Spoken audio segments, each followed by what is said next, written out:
Bonjour chers amis spectateurs, téléspectateurs, amis de Guégan Pro TV. Un nouveau jour, une nouvelle émission. Il est 7 h ici, à Copago. Nous sommes ici ce matin pour vous faire découvrir encore une fois quelque chose. Le musée Banque culturelle Taneka de notre cher ami Zoumarou Donga Patrimoine, nous l'appelons affectueusement. Lorsque vous prenez la route et vous quittez Cotonou, vous arrivez à Djougou. De Djougou, vous allez évoluer 20 km en regardant à votre droite, vous allez découvrir la plaque de ce musée, le musée Banque culturelle Taneka, de la communauté Taneka. Nous allons découvrir tout simplement et voir tout simplement l'initiateur de ce musée. Et ça coûte combien? Le bidon est à 400 francs. Dans les buvettes, bars et maquis. Le pack de 6 est à 1500 francs seulement. Oh, comtesse, oh du Bénin. Comtesse, le plaisir de tous les jours. Contre le diabète, faites-vous dépister au moins une fois par an et respectez les mesures de prévention. Réduire l'apport en sucre, sel, alcool et gras. Faire des exercices physiques. Avoir un sommeil de qualité. Arrêter la consommation du tabac. Apprendre à gérer son stress. Pour en savoir plus sur le diabète, ceci est un message de l'association Ablodé avec le soutien de l'OMS Bénin et de ses partenaires.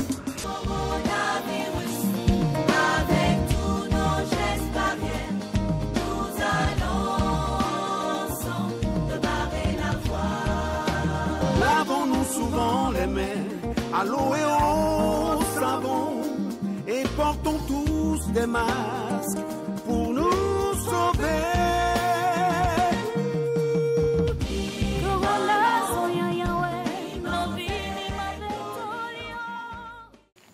Monsieur Zoumarou, bonjour. Bonjour.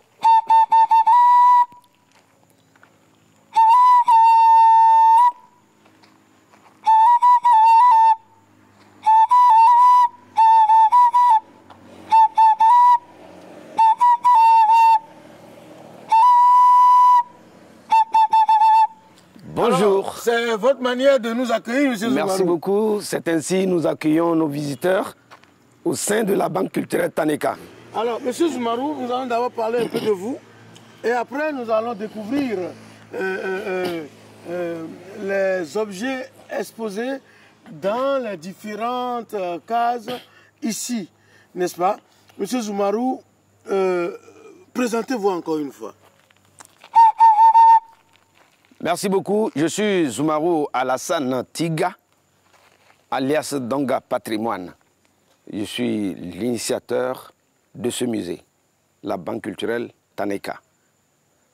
J'ai eu une petite formation en médiation culturelle, formation que j'ai suivie à l'EPA avec la collaboration de l'Université de Provence Aix-Marseille 1. C'est à la fin de ce cursus que je suis rentré en pays Taneka pour pouvoir mettre en place ce que j'ai eu comme acquis en formation professionnelle dans ce pays-là, pays Taneka. La population Taneka, qu'est-ce que c'est? Comment on peut la présenter brièvement? D'abord, la Banque culturelle Taneka, c'est quoi ce type de musée? C'est un musée différent de l'ensemble des musées classiques que nous avons au Bénin et même dans la sous-région. L'histoire est partie du Mali, plus précisément dans la région de Dogon, où la population a compris que désormais, il faut que les objets qu'ils ont hérités restent sur place, afin de ne pas faire disperser ou de ne pas perdre l'histoire aux nouvelles générations, c'est-à-dire les enfants futurs héritiers. Alors la Banque culturelle, c'est un musée dans lequel, par exemple, M. Balogun a une valeur, cette flûte, c'est lui qui me l'a apportée. Et il dit, bon voilà, conservateur, je voudrais conserver le plus longtemps possible cette flûte dans le musée. Alors nous nous entendons et on part avec le respect d'un certain règlement, tel que la fiche historique. La flûte appartient à M. Balogun, c'est lui qui connaît sa portée morale, son contenu social. Alors c'est à lui de m'informer, c'est à lui de me dire le message. Et moi, je rédige ce message sur la fiche qu'on appelle fiche historique. Après, nous passons à une deuxième fiche qu'on appelle fiche catalogue.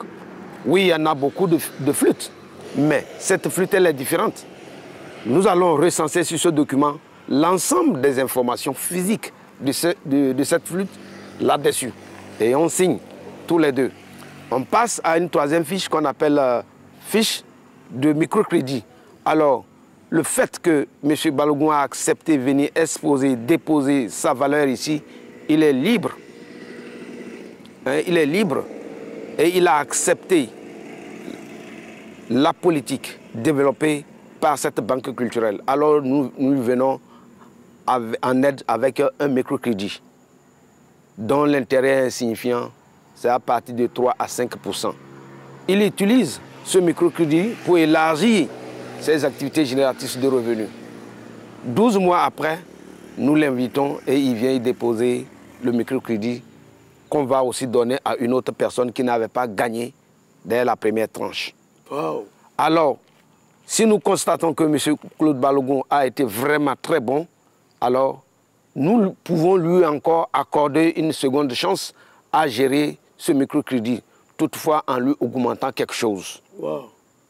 Alors, pendant que Claude a déposé sa flûte au musée, il est libre à tout moment de venir la récupérer pour peut-être célébrer son anniversaire. Voilà. Donc, après usage, il ramène la même flûte au musée. Nous avons environ 835 objets. Wow. Répartis sur 3 thématiques. Okay. La première thématique, c'est attribut de pouvoir et de rituel Taneka. Un peuple Taneka. Un peuple Taneka. C'est ça l'exposition Kokari. Kokari, c'est où? C'est là? Kokari, c'est là, là, à votre droite. On commence par là, tout à l'heure. Après Kokari, il y a quoi? La deuxième thématique, c'est la chasse, défense, cueillette, agriculture. Oui. C'est elle qu'on appelle Djemavom. Djemavom. C'est écrit sur le bâtiment là. Ok.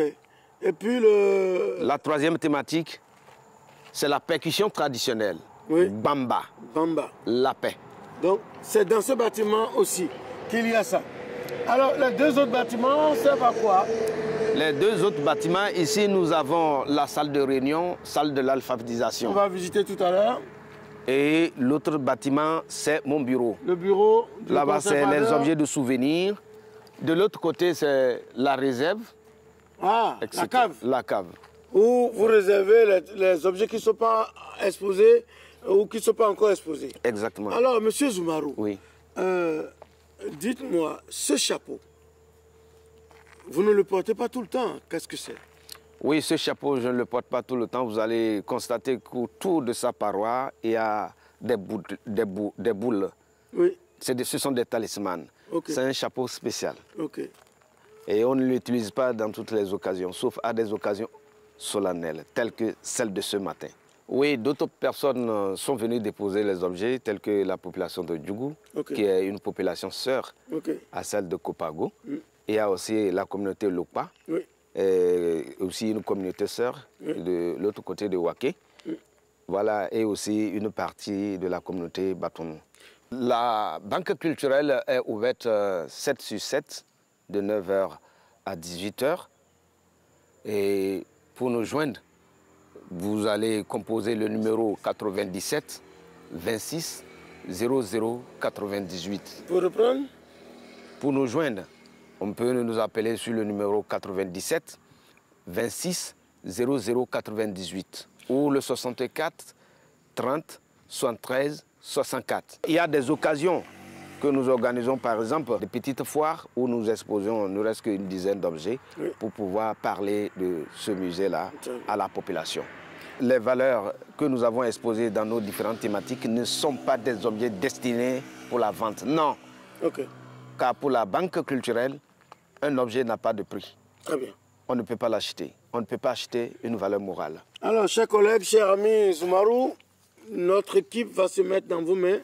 Vous allez nous faire une visite de votre musée. Vous pouvez rappeler encore le numéro auquel... Oui, pour nous joindre, on peut nous appeler sur le 97 26 00 98 ou le 64 30 73 64. Y a-t-il une adresse mail?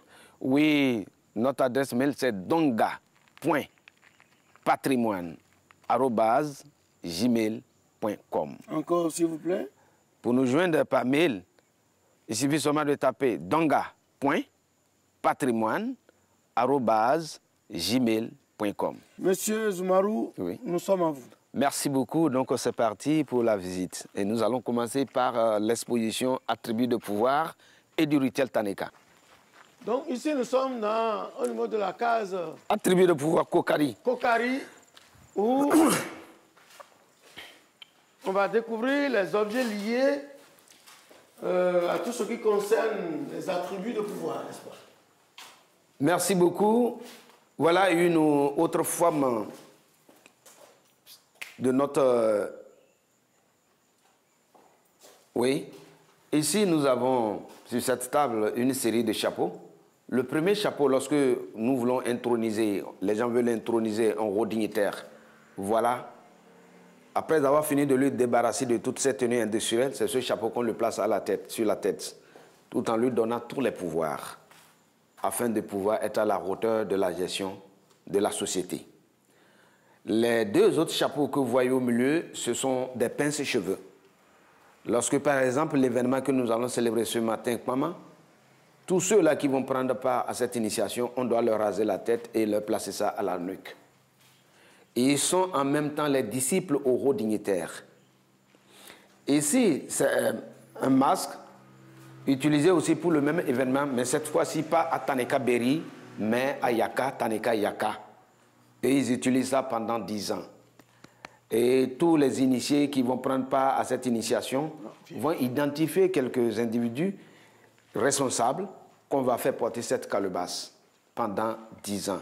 Ce n'est qu'après la célébration de cet événement qu'il va passer le signe à une autre personne. De l'autre côté, au mur, vous avez un cache-sexe. Lorsque vous êtes intronisé pour devenir dignitaire ou devenir un wara, c'est ça par exemple, on prend que vous attachez à votre hanche. Désormais, c'est votre tenue. Vous n'avez plus droit à porter autre chose. Ça, c'est votre pantalon. Qu'il fasse chaud, qu'il fasse frais, c'est votre costume. Ici, vous avez deux poteries. Là, vous avez une calebasse. Oui, ici, vous avez une calebasse remplie de cendres.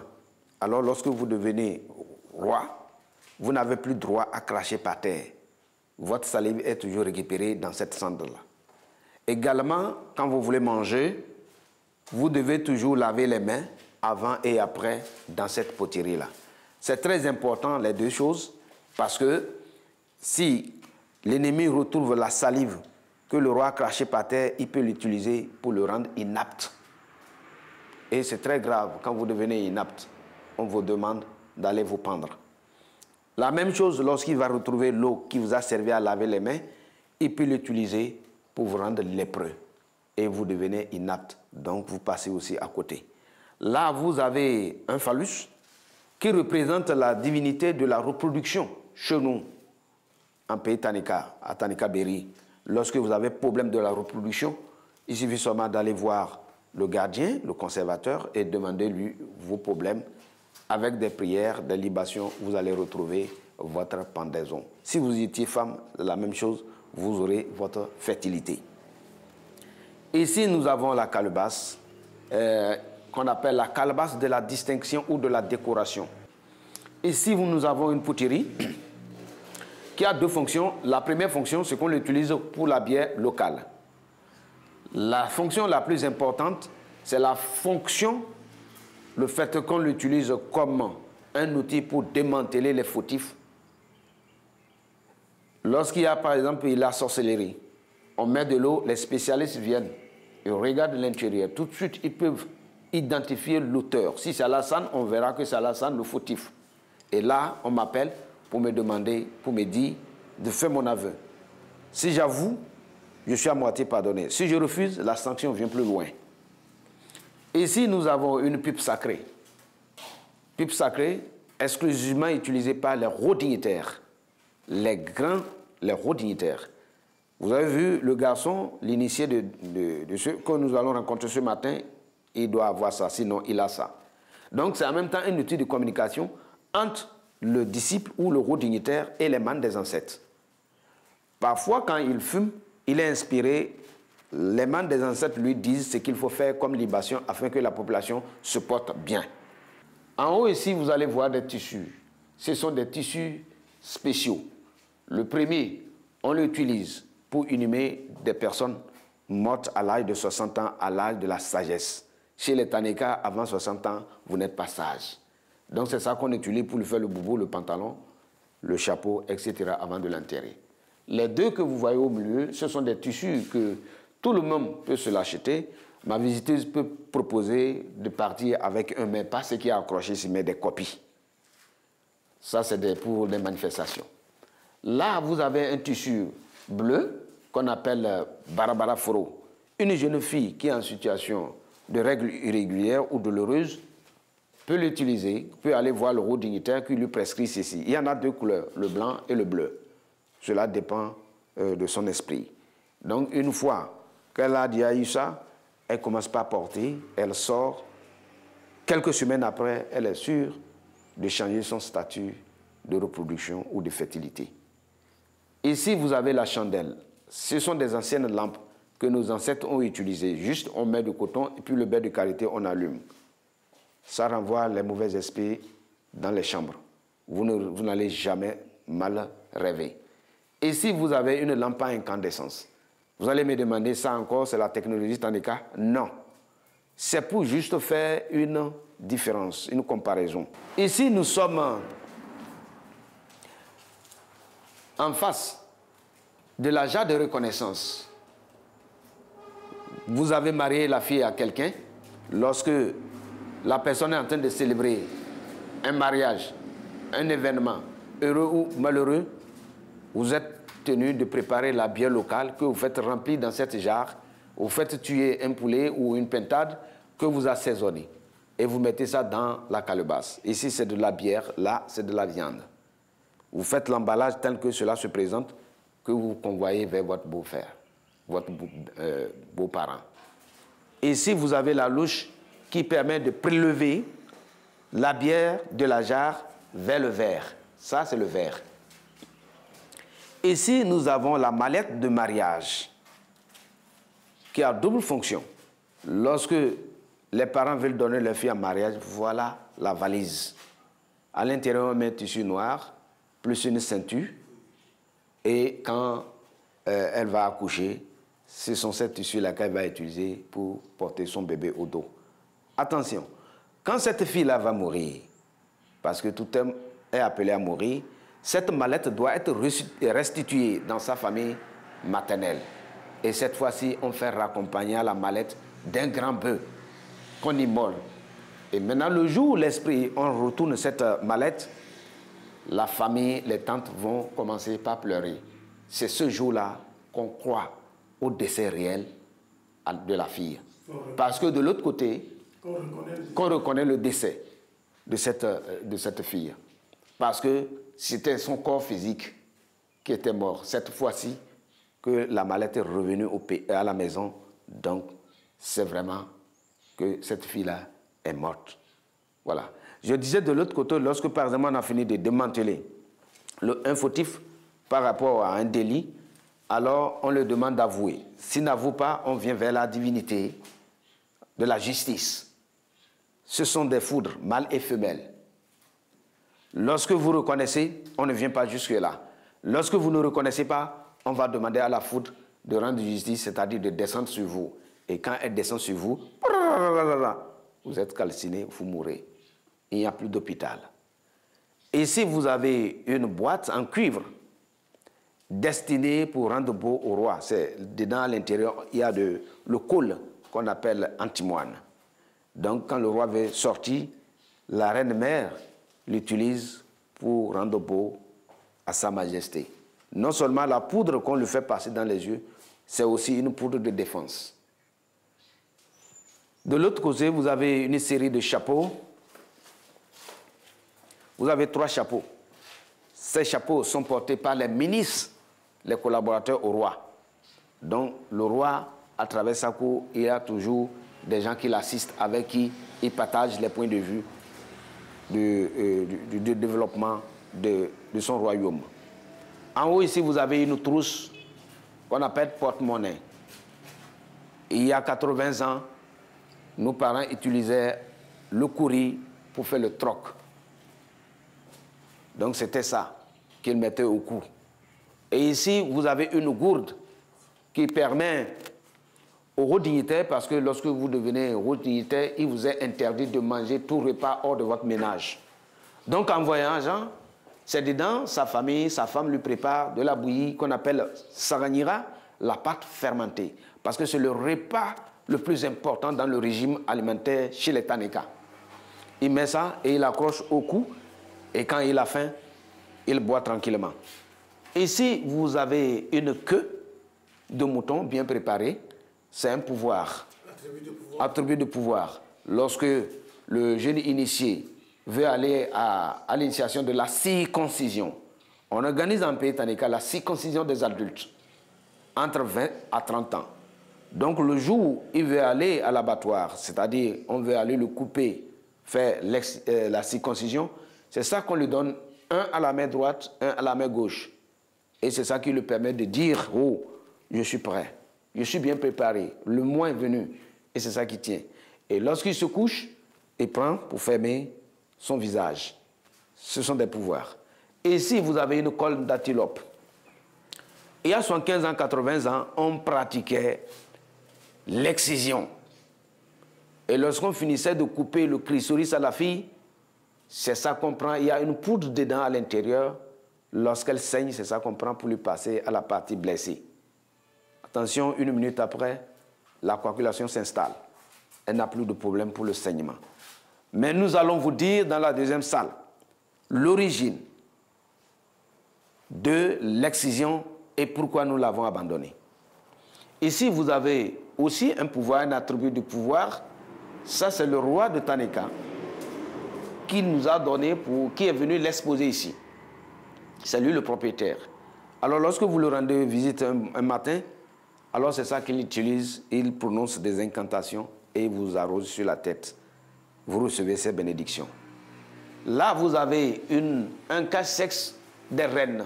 Ça, c'est un tissu tissé de façon traditionnelle à la main. Donc, les femmes du roi doivent se distinguer par rapport aux autres femmes du village. Donc, c'est ça qu'elles prennent pour porter à la taille. Là, vous avez le sac pour les hauts dignitaires ou des disciples. C'est dedans, ils mettent leur calebasse qui leur sert de récipient pour manger, le tabac et sa pipe, son coutelas, etc. à l'intérieur. De l'autre côté, vous avez la peau qui est une natte pour les hauts dignitaires. Si vous n'êtes pas initié, vous ne pouvez pas vous asseoir là-dessus. Ici, vous avez une clochette que le roi fait suspendre au cou de son animal. Lorsque le roi passe, il ne doit pas passer inaperçu. Donc, ici, vous avez une série de bracelets. Lorsque le roi est intronisé, nouvellement intronisé, il a le droit de dire à ses sujets, de dire à ses soldats d'aller dans ces différents villages qu'il commande et d'identifier de belles filles. Et ces filles, une fois identifiées, arrivées au palais royal, un forgeron est déjà mis en place qui les ouvre et qui place aux 2 bras de la future reine. Et on lui rase la tête à moitié. Et quand vous la voyez, vous sentez déjà que ça, c'est la propriété exclusive à Sa Majesté. Ne touchez pas, c'est ce que ça veut dire. Ne vous y approchez pas. Et l'autre bracelet, il est différent. C'est un bracelet qui permet aux soldats, aux responsables des soldats, de faire un test par rapport au combat qu'ils vont livrer dans quelques heures.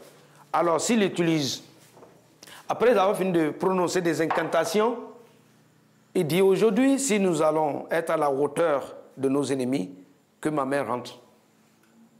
Et si c'est cela doit être, sa mère rentre facilement, ça glisse, ça rentre.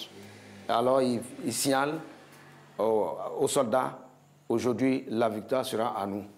Mais si c'est le contraire, alors il faut chercher une alternative pour que le pire ne soit pas vécu. Voilà. Ici, nous avons des kouris, je parlais du troc. Et les kouris en Pays Tanikia ont plusieurs rôles. On les utilise pour les ornements, on les utilise pour échanger, on les utilise aussi pour faire la consultation. Que le bonheur soit avec nous tous. Bonne journée. Monsieur le conservateur, nous venons ainsi de terminer le tour de tous les objets exposés dans la tribu de pouvoir, dans la salle du pouvoir. Oui. Nous allons vers quelle salle maintenant? Nous allons dans la salle agriculture, défense, pêche. Bon.